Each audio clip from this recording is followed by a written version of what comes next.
سلطان احمد بن سلیم کا نام 336 مرتبہ سامنے آتا ہے، جنہیں ایپسٹین کے ساتھ اس وقت بھی قریبی تعلقات میں دیکھا گیا جب وہ بچوں کے ساتھ جنسی جرائم میں سزا یافتہ ہو چکا تھا۔ ایپسٹین کی فائلیں ہمیں جرم کی تفصیلات سے زیادہ یہ دکھاتی ہیں کہ طاقت کیسے کام کرتی ہے۔ ہند الاویس کی اقوام متحدہ میں تقرری اور پھر انسانی حقوق کے اداروں میں ان کی نمایاں حیثیت اس بحث کو اور گہرا کر دیتی ہے۔ آپ دیکھ رہے ہیں untold story with doctor Akmal Soomro. Jeffrey Epstein کی فائلیں محض ایک جنسی مجرم کی سرگرمیوں کا ریکارڈ نہیں، بلکہ وہ ایک ایسے عالمی نیٹ ورک کی جھلک پیش کرتی ہیں جہاں طاقت، سفارتکاری، دولت اور ذاتی مفادات ایک دوسرے میں گندھے ہوئے دکھائی دیتے ہیں۔ انہی فائلوں میں متحدہ عرب امارات کی سفارتکار ہند الاویس کا نام غیر معمولی طور پر نمایاں ہے۔ ایپسٹین فائل میں جو تقریباً 469 مرتبہ ان دستاویزات میں سامنے آیا ہے، یہ تکرار خود اس بات کی علامت ہے کہ یہ کوئی سرسری یا رسمی رابطہ نہیں تھا، بلکہ ایک مسلسل، منظم اور قریبی خط و کتابت اور ملاقاتوں کا سلسلہ تھا، جو 2011 اور 2012 کے درمیان جاری رہا۔ یہ وہ دور تھا جب ایپسٹین پہلے ہی بچوں کے ساتھ جنسی جرائم میں سزا یافتہ تھا اور اس کی شہرت ایک خطرناک شخصیت کے طور پر عالمی سطح پر پھیل چکی تھی۔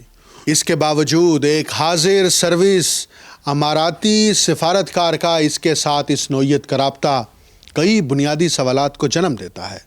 ان ای میلز کی زبان غیر معمولی طور پر چونکا دینے والی ہے۔ ہند الاویس کی جانب سے ایپسٹین کو بھیجے گئے پیغامات میں وہ اپنی بہن سے اس کا تعارف کرانے کے لیے غیر معمولی بے تابی کا اظہار کرتی ہے۔ ہند الاویس کہتی ہے، میں چاہتی ہوں کہ میری بہن آپ سے ملے، وہ مجھ سے بھی زیادہ خوبصورت ہے۔ ایک اور پیغام میں وہ لکھتی ہیں، ایک لڑکی کو تیار کرنا ہی کافی مشکل ہوتا ہے، 2 لڑکیاں یقیناً ایک چیلنج ہیں۔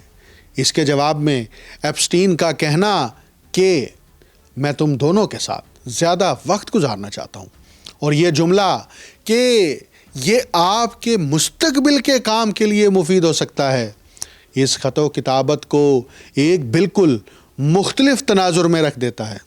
یہ الفاظ عام سفارتی یا سماجی ملاقات کی زبان نہیں، بلکہ کسی ایسے تعلق کی نشاندہی کرتے ہیں جہاں ذاتی قربت، تعارف اور مستقبل کے پیشہ ورانہ فائدے کا اشارہ بیک وقت موجود ہے۔ ایپسٹین کے کیلنڈر، نوٹس اور ملاقاتوں کے ریکارڈ اس بات کی تصدیق کرتے ہیں کہ یہ روابط محض ای میل تک محدود نہیں تھے، بلکہ بالمشافہ ملاقاتوں تک بھی پھیلے ہوئے تھے۔ یہاں عام بات یہ ہے کہ ہند الاویس کوئی غیر معروف خاتون نہیں تھی، نہ ہی وہ کوئی غیر معروف شخصیت تھی۔ وہ بین الاقوامی فورمز پر خواتین کے حقوق، صنفی مساوات اور انسانی وقار کے موضوعات پر خطاب کرتی رہی ہیں۔ ان کے خطابات میں خواتین میں سرمایہ کاری کو ایک اسٹریٹجک انتخاب قرار دیا گیا۔ یہی وہ مقام ہے جہاں ایک شدید اخلاقی تضاد ابھرتا ہے۔ ایک طرف عالمی سطح پر انسانی حقوق اور خواتین کے وقار کا بیانیہ، اور دوسری طرف ایک سزا یافتہ پیڈوفائل کے ساتھ ایسی خط و کتابت جس کی زبان خود اپنے اندر کئی سوالات سموئے ہوئے ہے۔ یہ تضاد صرف ایک فرد کی سطح کا نہیں، بلکہ انسانی حقوق کے عالمی ڈسکورس کی اخلاقی بنیادوں پر سوال اٹھاتا ہے۔ اس کیس کی اہمیت اس وقت اور بڑھ جاتی ہے جب ہم ہند الاویس کی پیشہ ورانہ پیش رفت کو دیکھتے ہیں۔ 2015 میں، یعنی ان روابط کے تقریباً 4 سال بعد، انہیں اقوام متحدہ کے ہیڈ کوارٹر نیو یارک میں متحدہ عرب امارات کی نمائندگی کرتے ہوئے سینئر ایڈوائزر مقرر کیا جاتا ہے۔ فائلوں میں ایسا کوئی براہ راست ثبوت موجود نہیں ہے کہ ایپسٹین نے اس تقرری میں کردار ادا کیا، لیکن ایپسٹین کی شہرت ایک ایسے شخص کے طور پر تھی جو لوگوں کو طاقتور حلقوں سے متعارف کرواتا، روابط بنواتا اور پیشہ ورانہ راستے ہموار کرتا تھا۔ اسی لیے اس تقرری کی ٹائمنگ اور اس سے پہلے کی خط و کتابت عالمی رائے عامہ میں سوالات کو جنم دیتی ہے۔ یہ وہی پیٹرن ہے جو ایپسٹین کے دیگر تعلقات میں بھی سامنے آتا ہے، جہاں ذاتی روابط پیشہ ورانہ مواقعوں سے جڑے نظر آتے ہیں۔ ایپسٹین فائلز میں ہند الاویس اکیلی اماراتی خاتون شخصیت نہیں ہے۔ سلطان احمد بن سلیم کا نام 336 مرتبہ سامنے آتا ہے، جنہیں ایپسٹین کے ساتھ اس وقت بھی قریبی تعلقات میں دیکھا گیا جب وہ بچوں کے ساتھ جنسی جرائم میں سزا یافتہ ہو چکا تھا۔ ایپسٹین کی رہائش گاہ پر خانہ کعبہ کے غلاف یعنی کسوہ کی موجودگی، اسلامو فوبک مذاق اور دیگر اماراتی شخصیات جیسے عزیزہ الاحمدی اور یوسف العتیبہ کے نام اس بات کی نشاندہی کرتے ہیں کہ یہ روابط انفرادی نہیں بلکہ ایک وسیع تر نیٹ ورک کا حصہ تھے۔ یہ نیٹ ورک سفارتکاری، کاروبار، مذہبی علامتوں اور عالمی سیاست کے مختلف پہلوؤں کو آپس میں جوڑتا ہوا دکھائی دیتا ہے۔ ہند الاویس اس وقت UAE کی مستقل کمیٹی برائے انسانی حقوق کی ڈائریکٹر ہیں۔ ان کی موجودہ حیثیت اور ماضی کی خط و کتابت کو ایک ساتھ رکھ کر دیکھیں تو یہ سوال اور گہرا ہو جاتا ہے کہ عالمی انسانی حقوق کی قیادت کن اخلاقی بنیادوں پر کھڑی ہے؟ کیا یہ واقعی اصولوں پر مبنی ہے یا طاقتور نیٹ ورکس اور خفیہ روابط اس کی تشکیل میں کردار ادا کرتے ہیں؟ ایپسٹین کی فائلیں ہمیں جرم کی تفصیلات سے زیادہ یہ دکھاتی ہیں کہ طاقت کیسے کام کرتی ہے، لوگ کیسے ایک دوسرے سے جڑتے ہیں اور عالمی اداروں تک رسائی کے پیچھے کس نوعیت کے تعلقات کار فرما ہو سکتے ہیں۔ ہند الاویس کا کیس اس بڑے سوال کا ایک نمایاں نمونہ ہے کہ سفارتکاری، اخلاقیات اور طاقت کے انویزیبل نیٹ ورکس کس طرح ایک دوسرے میں پیوست ہو سکتے ہیں۔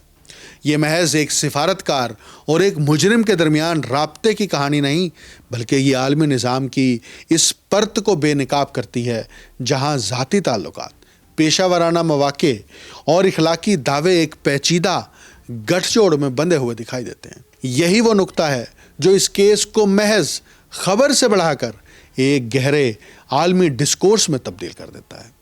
متحدہ عرب امارات کے تناظر میں ہند الاویس کا کیس محض ایک فرد کی خط و کتابت کا معاملہ نہیں رہتا بلکہ یہ ریاستی سفارتکاری کے اس انداز کی طرف اشارہ کرتا ہے جہاں عالمی روابط، سافٹ پاور اور بین الاقوامی اداروں میں اثر و رسوخ کو ایک حکمت عملی کے طور پر استعمال کیا جاتا ہے۔ UAE گزشتہ 2 دہائیوں میں خود کو ایک ایسے ملک کے طور پر پیش کرتا رہا ہے جو خواتین کے حقوق، بین المذاہب ہم آہنگی، انسانی ترقی اور عالمی مکالمے کا علم بردار ہے۔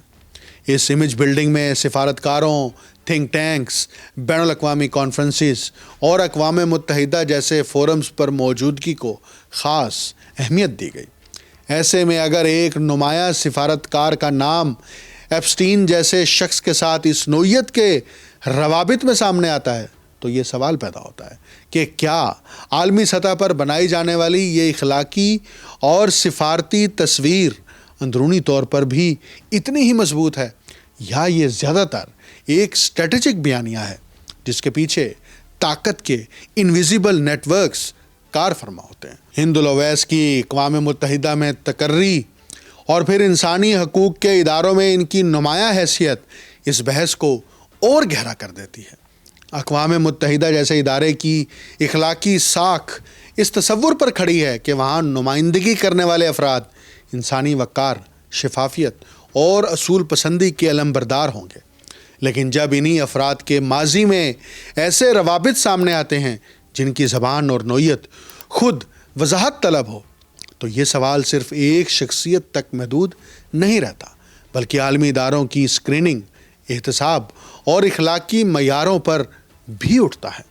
ہند الاویس کا کیس اس بات کی مثال بن جاتا ہے کہ جدید عالمی سفارتکاری میں کیریئر کی ترقی، بین الاقوامی رسائی اور ذاتی روابط کس طرح ایک دوسرے سے جڑے ہو سکتے ہیں، اور یہی وہ نقطہ ہے جو اس معاملے کو محض ایک سکینڈل نہیں بلکہ عالمی سیاسی اور اخلاقی ڈھانچے کے مطالعے کا موضوع بنا دیتا ہے۔ ہند الاویس کے معاملے میں سب سے پہلا سوال یہ بنتا ہے کہ کیا متحدہ عرب امارات بطور ریاست اس پر کوئی کارروائی کر سکتا ہے، اور اگر کر سکتا ہے تو اس کی نوعیت کیا ہو سکتی ہے؟ اصولی طور پر جب کسی حاضر سروس یا سابق سفارتکار کے بارے میں ایسے ریکارڈ سامنے آئیں جن میں ایک سزا یافتہ مجرم کے ساتھ غیر معمولی نوعیت کے روابط ظاہر ہوں اور ریاست کے پاس داخلی، انضباطی اور قانونی دونوں راستے موجود ہوتے ہیں، تاہم کسی بھی کارروائی کی بنیاد محض الزامات نہیں بلکہ قابل تصدیق شواہد ہوتے ہیں۔ یو اے ای اس ضمن میں ایک باضابطہ فیکٹ فائنڈنگ انکوائری شروع کر سکتا ہے جس میں سرکاری ریکارڈ، ای میل لاگز، سفری تفصیلات اور متعلقہ افراد کے بیانات کی روشنی میں یہ تعین کیا جائے کہ ان روابط کی نوعیت کیا تھی اور آیا اس میں کسی سرکاری ضابطہ اخلاق یا فنون کی خلاف ورزی ہوئی۔ اگر ضابطہ اخلاق کی خلاف ورزی ثابت ہو تو معطلی، برطرفی یا دیگر تادیبی اقدامات کیے جا سکتے ہیں، اور اگر کسی نابالغ کے استحصال یا انسانی اسمگلنگ سے متعلق شواہد سامنے آئیں تو فوجداری تفتیش بھی ممکن ہے، جس کے لیے بین الاقوامی عدالتی معاونت کے ذریعے بیرونی ریکارڈ تک رسائی حاصل کی جا سکتی ہے۔ ایسے معاملے میں شفاف رپورٹنگ اور سرکاری وضاحت ریاستی ساکھ کے لیے بھی اہم سمجھی جاتی ہے۔ ہند الاویس کی بہن، جس کا نام ای میل ریکارڈ میں حالہ کے طور پر سامنے آتا ہے، اس کے بارے میں عوامی سطح پر نہایت محدود معلومات دستیاب ہیں۔ اس کی عمر، پیشہ، موجودہ رہائش یا زندگی کے حالات کے بارے میں کسی معتبر سرکاری یا صحافتی ذریعے سے تصدیق شدہ معلومات سامنے نہیں آئی۔ اس لیے اس حوالے سے قیاس آرائی کرنا یا کسی مقام یا شناخت کی نشاندہی کرنا ذمہ دارانہ طرز عمل نہیں ہوگا، کیونکہ یہ ایک نجی فرد کی پرائیویسی اور سیکیورٹی سے متعلق معاملہ ہے۔ دستیاب معلومات کی حد صرف اتنی ہے کہ ای میل، خط و کتابت میں اس کا ذکر ملتا ہے، اس سے آگے کوئی مستند تفصیل منظر عام پر نہیں آئی۔ اقوام متحدہ کے اختیار کا معاملہ بھی قدرے مختلف ہے۔